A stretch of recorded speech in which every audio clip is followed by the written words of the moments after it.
Hello, everyone. Welcome to this Freeform episode of the Mindful in Minutes podcast.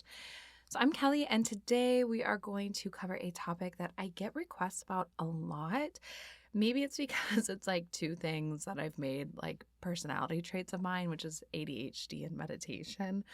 But I get asked a lot about these two things, meditation, ADHD. Is it good for it? What type of meditation is best for it? What do the studies say? And so I thought, you know what? It's time. We're diving in. Let's look at ADHD and meditation. So here's kind of what I was thinking in terms of what we're going to explore today. So first, I thought I could share a little bit about what ADHD is, my personal experience having it both as a child and an adult, ADHD in the brain, how meditation can help or what the studies say. There's not a ton of studies, but we'll talk about it when we get there. There's things that allude to how it could be beneficial in the studies, but not a ton of studies specifically on ADHD and meditation, which is interesting. And then I wanted to share some of my personal favorite practices for students or practitioners with ADHD. And yeah, kind of my tips and tricks for that. Sound good? Does that sound fun? I think it sounds kind of fun. So let's dive in. Of course, you probably knew this was coming, but a little disclaimer. I am someone who has ADHD and I'm a meditation teacher, but I'm certainly not the end all be all. When it comes to those things, I'm also not a medical professional. So please keep that in mind. Don't go to your doctor and say, oh, Kelly on the Mindful Minutes podcast diagnosed me with ADHD. No, I'm just a little scatterbrained neurodivergent meditation teacher. That's it. That's what I have to contribute here. So that's my disclaimer, guys. All right. What is ADHD? Also, something that I learned while I was doing research, I learned a couple of things while I was doing research for this episode and kind of collecting the information. When I was first diagnosed with ADHD, I was actually diagnosed with ADD, attention deficit disorder. And they made this big deal of like, oh, it went undiagnosed because she doesn't have the H. She's not like hyperactive. And I was diagnosed in sixth grade. And I don't even remember. How old are you guys in how old are you in sixth grade? It was definitely like in the late 90s and the early 2000s to like date myself. And I don't know, they made this big deal about how I had ADD, not ADHD. But I've learned since then that ADD is like an old diagnosis. It's not used anymore. There's ADHD. We'll talk about it. There's like 3 different types.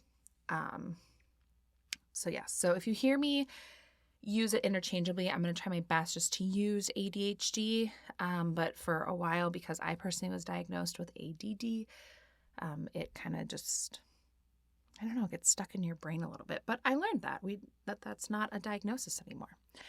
So ADHD just is an acronym for Attention Deficit Hyperactivity Disorder. It is one of the most common mental disorders affecting children.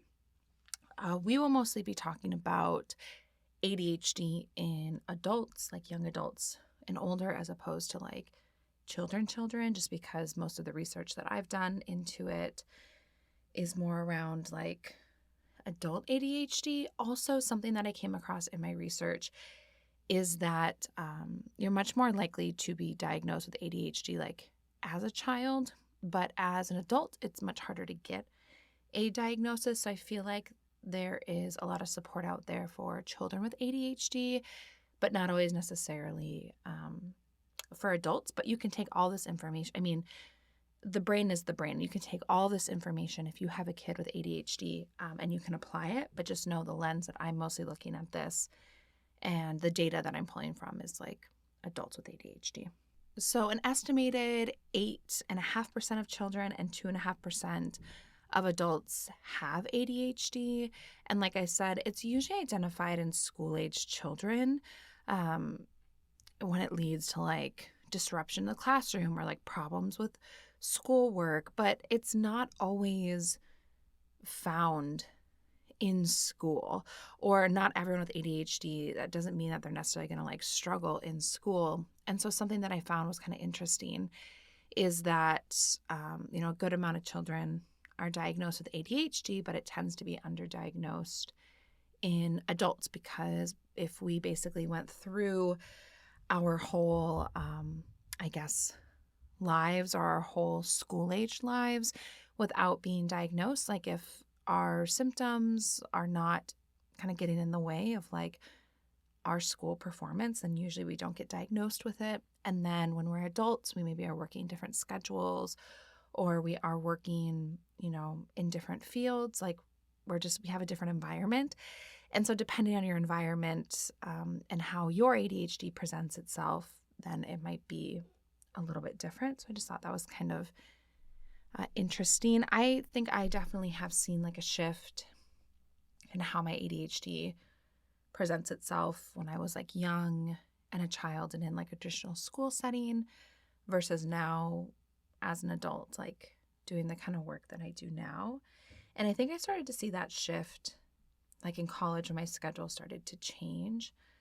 I just started to notice that like some things were not as big of an issue, some things became more of an issue, but I'll get to that. I'll share my ADHD story with you guys.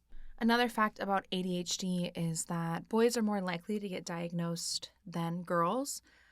It's not believed that boys are more likely to have ADHD. It just seems like they are more likely to be diagnosed with it than girls. So it potentially is being underdiagnosed in girls and women. This was my experience, but again, remember this was like over 20 years ago. And what people knew about ADHD then and its diagnosis, it's, what helps, all of that has totally changed over the last few decades. But I remember everyone being like really surprised when I was diagnosed with ADHD, because everyone thought that like it was like busy, rambunctious boys that were like disruptive, like that's who has ADHD, and not like me, who wasn't necessarily like loud or disruptive in any way. So I can definitely see that, because I experienced it for myself with everyone being like, but she's a girl, she can't have ADHD. But I think we're just learning a lot more about it now. So my hope would be that that is changing. So the really broad definition of ADHD, or like the symptoms or signs of ADHD, include inattention, not being able to focus, hyperactivity, maybe excessive movement that's not fitting to the setting, and impulsivity, hasty, acts or decisions, kind of just doing things without thought. That's like when you Google it, that's what you'll see for like the symptoms. But I want to really dive deeper into how ADHD can be that, but also isn't necessarily that. So there's 3 main types of ADHD. And this is what I was talking about like a few moments ago, about how like when I was diagnosed, they called it ADD, and they're like, oh, she doesn't have the H, she doesn't have hyperactivity. But the way that they do it now is that there's these 3 main types of ADHD, which is predominantly inattentive presentation, predominantly hyperactive or impulsive presentation, or combined presentation. So an overview of each. The first type, the inattentive type, this usually refers to someone where, they have challenges like staying on task or focusing or organizing. So maybe it's like they kind of don't pay close attention to details, or can make kind of these careless mistakes like at work or at school. Maybe they have a hard time focusing on tasks or activities like during lectures and things like that. They seem to not listen when someone's speaking to them. They have a hard time following through on instructions, or they don't like complete things. They can have problem organizing tasks for work, missing deadlines, things like that, losing things a lot, forgetting to do things. That's kind of the inattentive type. The hyperactive or impulsive type refers to someone that has like excessive movement, such as fidgeting, excessive energy, not sitting still, being really talkative, maybe setting someone up for a career in podcasting. I don't know. The impulsivity to decisions, like, again, that's kind of like you just do something without thinking through the consequences. So this type, it can show up like really fidgety with, your hands or your feet are like squirming, not being able to stay seated, having like these bursts of energy, you know, you're just kind of like always moving and on the go, but also talks too much, blurts out an answer before a question has been finished or interrupts someone, having difficulty waiting for their turn. That's kind of the hyperactive one. And then there's the combined type where you have kind of a combination of the two. If I were self-diagnosing myself now in 2023 versus like 2001, I would say that I probably have like the combined type, because I tend to not necessarily like have a hard time with organization, although sometimes I wonder. What I will say is some ways that my ADHD really presents itself, and you can see this all the time or hear this all the time on my podcast, is kind of having these like mental tangents or being like, oh, but then I'll say this, or then wander off to this, or get an idea for this. And kind of, sometimes it's like, all right, put the train back on the tracks. Also talking a lot, like I said, served me well for podcasting. I do tend to be an interrupter when I'm getting really like excited about something, not intentionally. I've personally been working on it. But it's like sometimes I finish people's sentences, like if I'm, really excited about something or having this like really fun conversation, I can kind of like do it. I can be impulsive sometimes. And for me, I think it served me well to some degree, because it's like when it comes to doing things like taking risks, whether it be like in business or saying yes to projects or things that are like kind of scary, but also I'll just be like, let's do it. I don't know. We may not necessarily have a plan for it, but why not? I can do that too, and kind of be just the right amount of reckless, like to take leaps at times. So I personally would self-diagnose myself with a combined type of ADHD, but those are the three categories again: inattentive, hyperactive or impulsive, and then combined. So if you're looking specifically at like adults with ADHD, a lot of them aren't aware that they have it. And I feel like only recently in the last few years have I heard people talking about like adult ADHD, or it's shown up in my work, or I've heard about, people my age talking about being diagnosed with ADHD. I feel like it's just newer and it's coming more to the forefront, where we're looking at adults and how ADHD can look different and how it can impact people like in the workplace and in their personal lives. And we're kind of expanding our minds beyond just like kids in school with ADHD, which I think is really great, because a blessing in my ADHD, I think, is kind of getting that early diagnosis when I was young, because I felt like it opened up the door to, even if there were limited resources at the time, like it opened up the door to some resources at the time where I could kind of learn coping mechanisms. I could learn how to navigate my ADHD. And I just feel like it helped me to start exploring that at a younger age. And it's allowed me to come up with coping mechanisms for now as an adult and as a working person. I don't know why that sounded so weird, a working person, but now that I'm like an adult who works and, has to function in everyday life, definitely a lot of the things, people ask.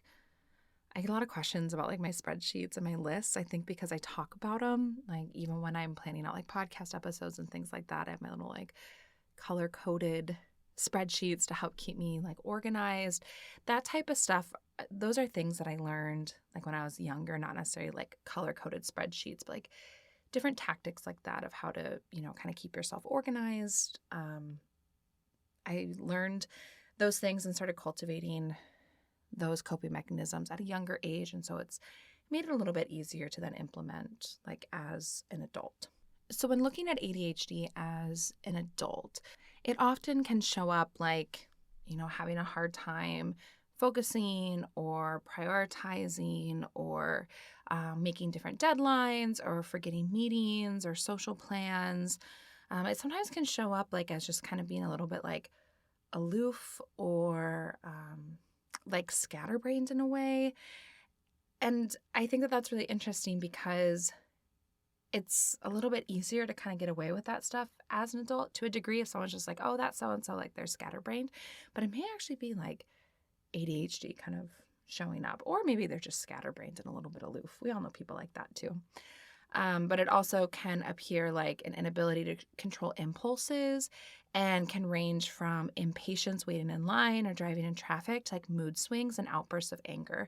And I think this was the piece that I was most surprised about when I was doing research for this episode, was how a lot of emotional aspects can be tied to ADHD. I didn't even realize that. And so I guess I had a good time or an interesting time learning about that and educating myself on kind of like the connection between ADHD and emotions, and how some people with ADHD, like they can have, these outbursts of anger, they can have mood swings or kind of be like impulsive emotionally or have like a hot temper, or like a low frustration tolerance. When I read that phrase, I was like, wait, I think that's me.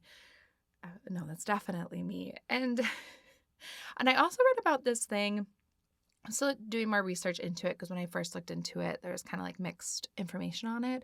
But sometimes people with ADHD can have like this thing called like morning rage. And I do want to pause here for a second. And I don't want it to seem like I'm like, oh, I'm Kelly. I have a meditation podcast. Like, I like to meditate and create these guided meditations. And like behind the scenes, I'm like blasting around my house with like morning rage and a low frustration tolerance, like super hot-headed, like have this big temper. It's not like that. At least I don't perceive it to be that way. I don't know. Maybe if you came into my house or, asked my family about it, maybe they would feel differently. But when I think about, again, that phrase of like low frustration tolerance, I do find that, often I just can have like things can get frustrating pretty easily. Now, and we haven't quite gotten there yet, but something that I do think is really special and helpful about meditation with ADHD is even if you are predisposed to have like to get frustrated easily. And I'm talking like I can get frustrated at like stuff. Definitely people, myself, silly things, no matter what field you work in, you get like, emails from people and you're like, oh, I'm pretty sure you could have just Googled that, things like that where it's kind of easy to just get frustrated.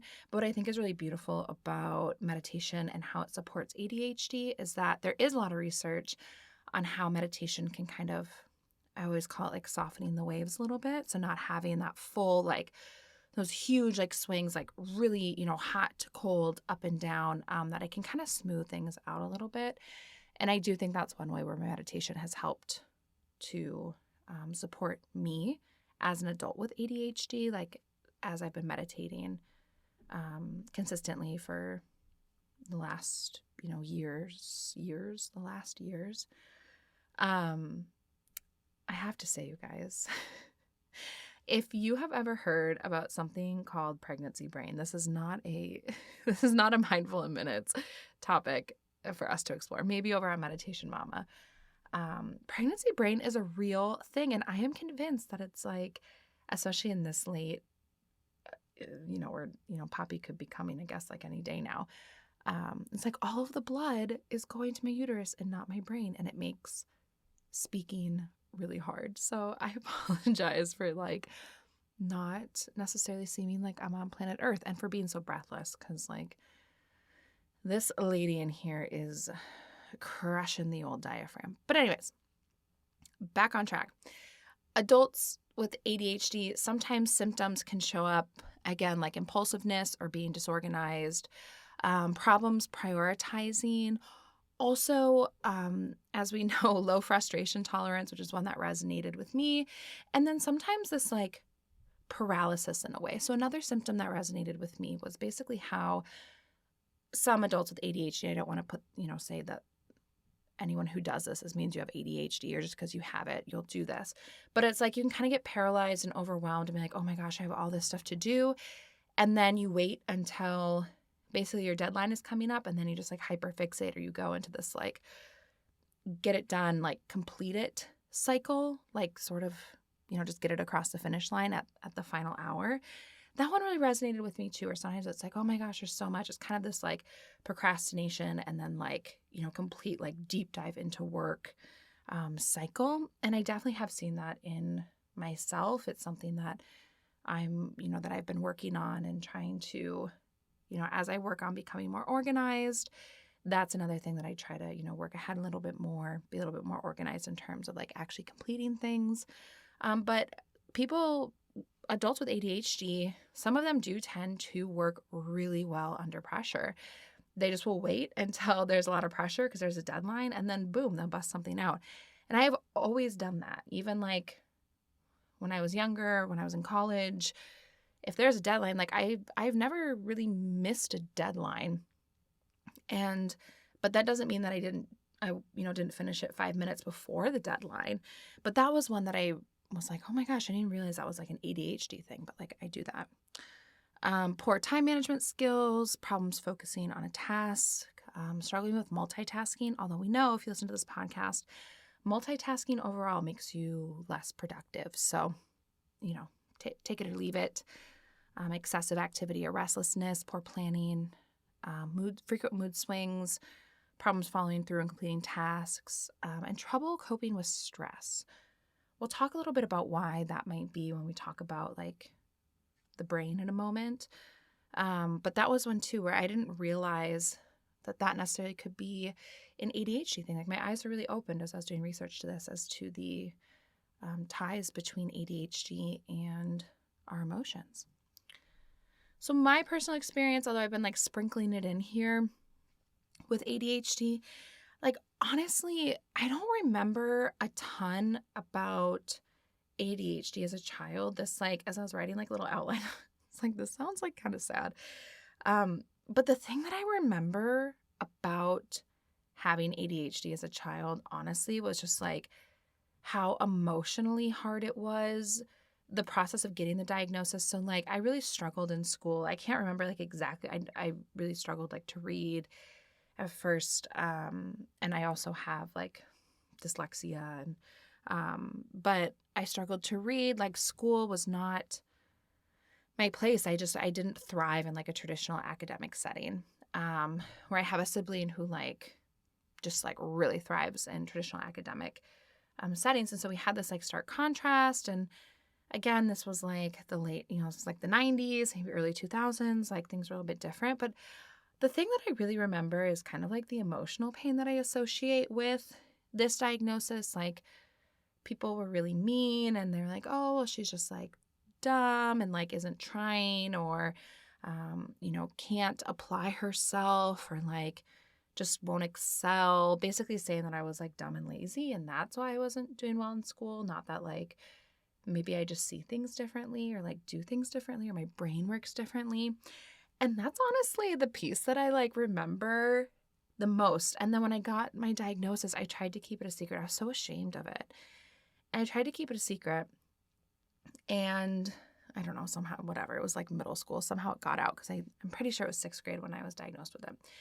So by 7th grade, which like, aren't we all just formed by like our 7th grade like trauma? We're all just like these little monsters being so mean to each other. But I remember like it got out that I've been diagnosed with ADHD and the kids were really mean about it and said mean things. And honestly, that was like, that's a piece that I really remember, which maybe that's something I should kind of sit with or talk about in, therapy.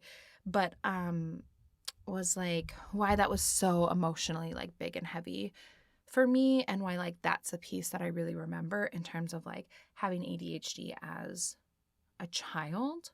But then as I got a little bit older, I went to a high school that wasn't like necessarily as traditional, smaller class sizes, things like that. I felt like I finally got like some more support. And then by the time I went to college, I noticed that it didn't impact me as much. I was on medication through my early years of college, but I stopped kind of medicating for ADHD in college because I felt like I didn't really need it because the schedule is just so different. Like I had classes like here and there and then different things like in between. And so I wasn't like sitting in class like all day long, and that just worked better for me. And so I found that, some of my more traditional like schoolwork struggles with ADHD weren't as pertinent when I wasn't in like a traditional like school environment. A quick break to tell you about this episode's sponsor, BetterHelp, which could we have a better sponsor for an episode about ADHD? I don't know. I don't think we really could. So as you just heard me talking about in the episode, therapy is something that really helped me as I was navigating changes in my life and something that, as I was basically learning how to cope with this like ADHD diagnosis. And one thing truly that I was experiencing was racing thoughts and like a busy brain. And now as an adult, I have found it to be so beneficial to talk to a therapist about what I'm experiencing and, just kind of talking things out, especially these like racing thoughts, these things that are like just can keep me up at night or that, sometimes I'll get in those like negative thought cycles. And it's just really good to have someone to talk about it with.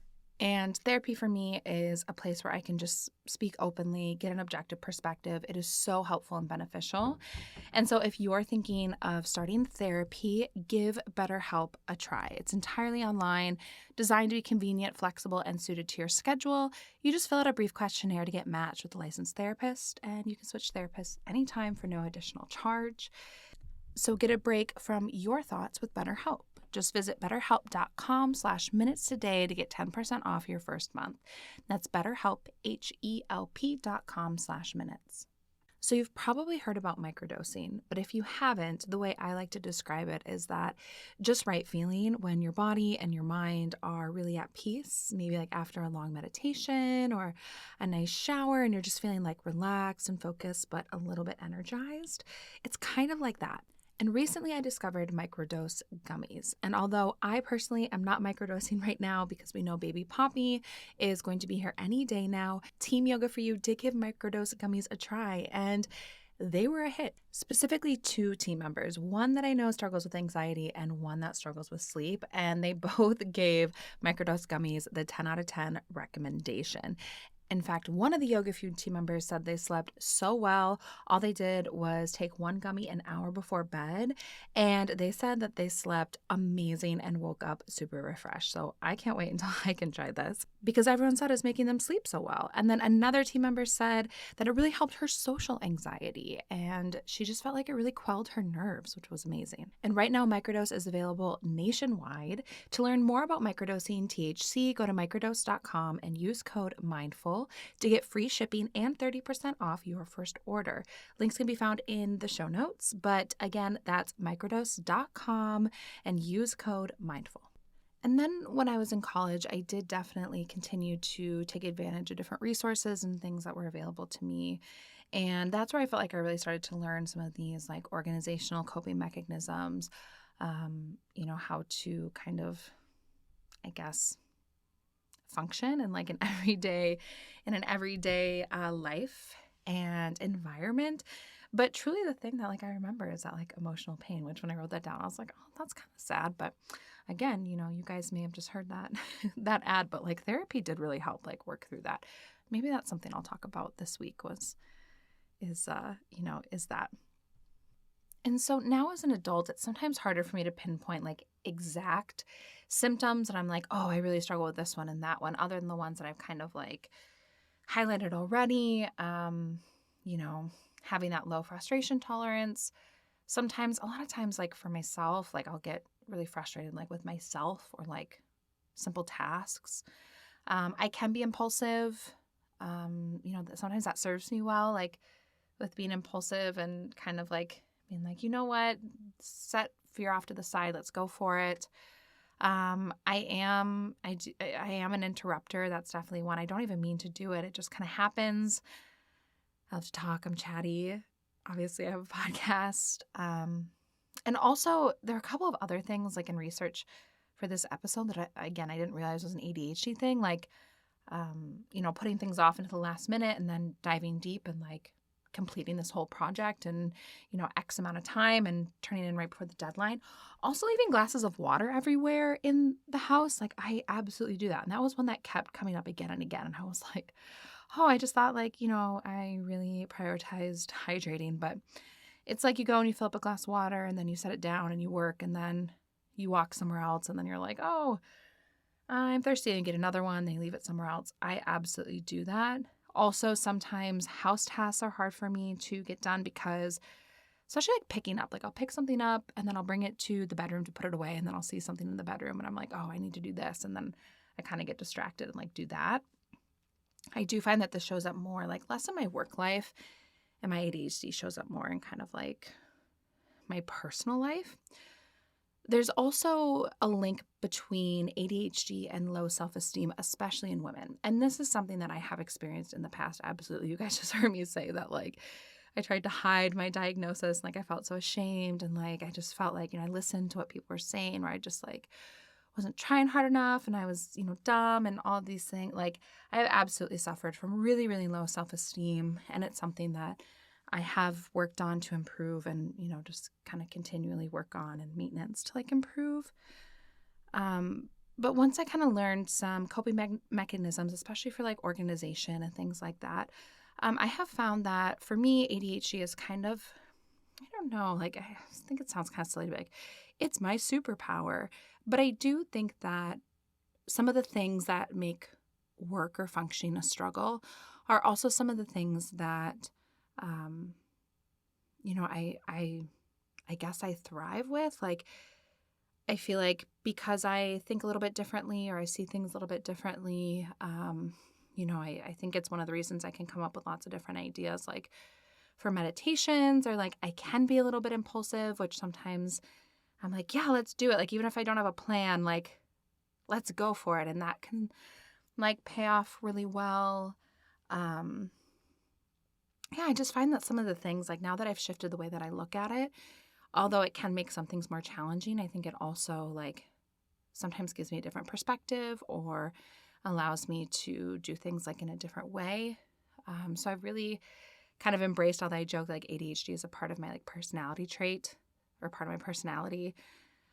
I don't know. I really have learned to like coexist with it and to kind of love it.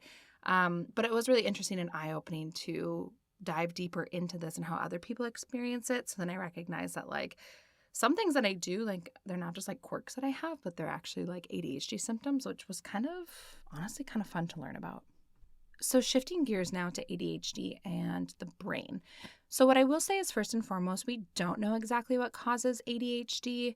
That was very definitive as I looked into this. It's like no one has a real like this is what causes it. But we do know that there's a few key regions that play a role in ADHD in the brain. And that is the frontal cortex, which shouldn't surprise anyone who has listened to any of the meditation in the brain episodes. We'll talk about that in a moment as to why we talk a lot about the frontal cortex, specifically the prefrontal cortex here.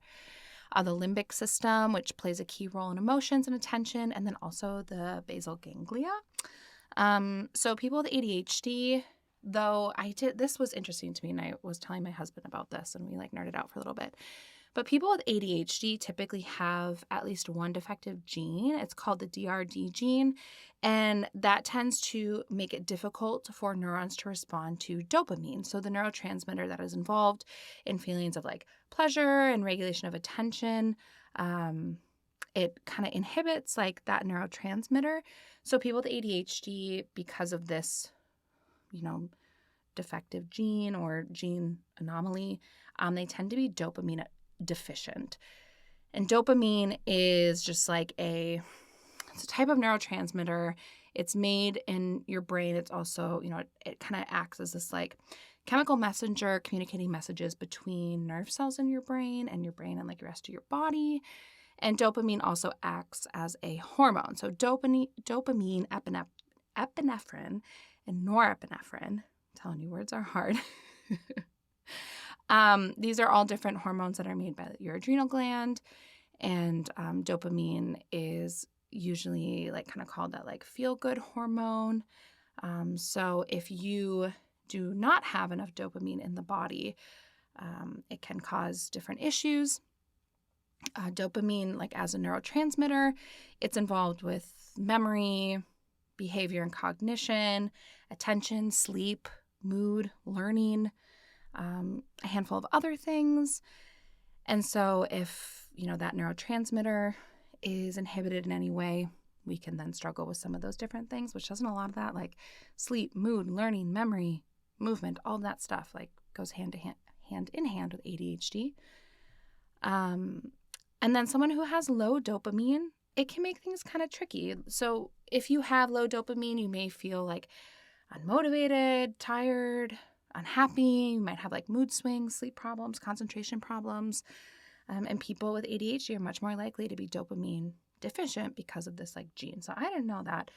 And my husband and I were like, oh my gosh, this, we were talking over dinner. We're like, this DRD gene. Anyways. But I had no idea that there was potentially a genetic component. I did know that people that have ADHD typically have lower dopamine, but I didn't know that it was often a genetic thing or, had to do with a gene.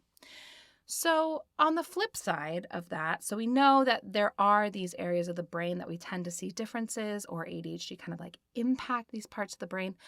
On the flip side, what's kind of cool is that these are also similar key regions that meditation can have an impact on. So the prefrontal cortex, right? You've heard me talk about it again. It's the part of the brain that's like right behind your forehead. And it's responsible for a lot of like emotion regulation, memory, focus, concentration. Sarah Lazar out of Boston, she has a really famous TED Talk on this and like how meditation changes your brain. She talks a lot about the prefrontal cortex, which people with ADHD tend to have like either smaller prefrontal cortexes, less dense, or like more scattered activity in this part of the brain, where regular meditation tends to increase density and size and weight of this part of the brain, and it can make that kind of brain activity less scattered. And then when looking at the limbic system, which is a piece of the brain that we know is a little bit different in those with ADHD. For the majority of these parts of the brain, when I say they're a little bit different, I mean they may be potentially smaller or less dense or have more like scattered brain activity. So the limbic system, it's a couple different parts of the brain, but specifically looking at the hippocampus, which is a part of the limbic system. This has a big piece in long-term memory, memory retrieval. And this is something that tends to be impacted in those with ADHD, but then on the flip side also can be strengthened and supported through regular meditation as well. And then we have the basal ganglia. So this is a part of the brain that has to do with different like movement, motor functions, things like that. For many people with ADHD, it's been shown that this is a place where we see a lot of kind of that damaged dopamine neurons in the basal ganglia. Again, not all, but it's something that seems to be pretty common in people with ADHD. But once again, on the flip side, when we look at how meditation impacts the basal ganglia, it appears that regular meditation can strengthen this part of the brain, which, the theme here is basically the parts of the brain that tend to either be weaker or challenged or have differences in those that have ADHD also seem to be the same areas of the brain, or many of the areas of the brain that tend to be strengthened through regular meditation. The last piece of this is going to be dopamine. So again, we talked about dopamine a little bit, where those that have ADHD tend to have less dopamine, but we do know that people who meditate on a daily basis, they tend to have higher dopamine. Regular meditation can increase serotonin and GABA. These have to do with like kind of that feeling of happiness and like calmness with regular meditation. And just a little kind of, reminder here that a lot of these studies have shown that 10 minutes of meditation every day is enough. And it usually takes about 8 weeks or so for these types of changes to be picked up like on like a scan of your brain. I don't think I mentioned that a while back, so I want to mention it now. So let's get into these studies, because here's where, for me, it gets a little bit interesting. I thought there would be a lot of different studies on how meditation can support those with ADHD or how it impacts the brain. And honestly, I didn't find a whole lot. There are some out there. And you know that my like personal litmus test, I guess, as to whether or not a study gets included in something like this is that it has, a good sample size. It's been peer reviewed. Like I like to look into like who funded the study, that type of stuff, because I don't want to really platform just any, I could do a study right now and say I did a study of one person and I found that eating ice cream every night helps me to not feel so anxious or something. I don't know, right? I mean, you can make up a study about anything or create a study on anything. So there weren't a lot that I felt like really had like substance to them. There was some conflicting data. And honestly, that really surprised me. What I did find, I found a couple. There was a study from 2018 that showed or suggested that even short meditations can improve attention in people, like increase their ability to focus and to pay attention. And then there's another one in 2019 that they looked at kind of that 8-week mark of short daily meditation. And they saw that, again, it had the ability to boost attention and memory. So a lot of the data around kind of meditation and the brain and ADHD, we have to kind of draw our own conclusions. There weren't a bunch of like direct studies. However, we do know there's a lot of information and data that suggests that meditation helps to improve one's ability to focus and concentrate and also kind of like be organized, increase dopamine. And then we have these studies looking at, these crucial parts of the brain that we know tend to be impacted through ADHD, but then also studies tell us that those parts of the brain can then be strengthened through regular meditation. Now, can we say that then, yeah, absolutely, like meditation is going to like totally rewire your brain and you won't suffer from ADHD anymore? No, probably not. But I think that we can make some kind of strong, educated conclusions that because these same key regions kind of are at play with ADHD and meditation, and also the things that we do know that meditation can do, like help improve focus, concentration, reduce impulsivity, help with emotion regulation. There's also been studies about meditation and like academic and work performance that it does seem to suggest that meditation kind of helps maybe support some of these areas where someone with ADHD may have a tougher time. That's my like personal conclusion, but I'm also not going to tell you that there's tons of studies out there that are just a slam dunk saying, hey, look at how meditation absolutely like can cure your ADHD.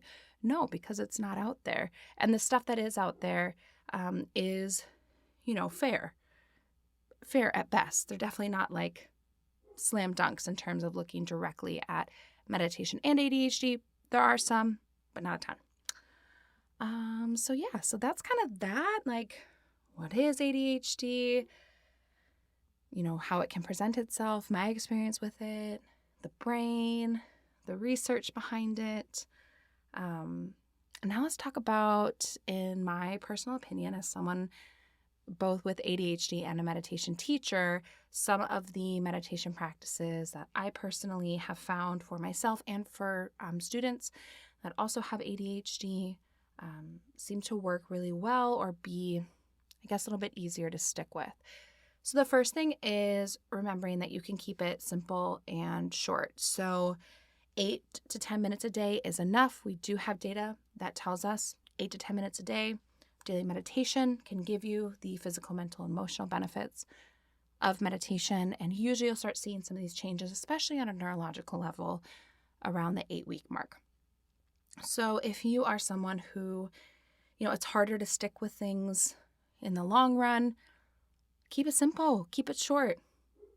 A few minutes a day, that's enough. So that's like my first, if you have ADHD and you're starting a meditation practice or you're working on a meditation practice, just meet yourself where you're at. Start short and simple. You can stay there if you want, or over time, as you increase that ability to focus and concentrate, then you can, increase. You can do more minutes if you want, but you don't have to. So I find that then short guided meditations can be really powerful, not only because, again, They're short, right? Like 12 minutes or less. It's usually pretty good.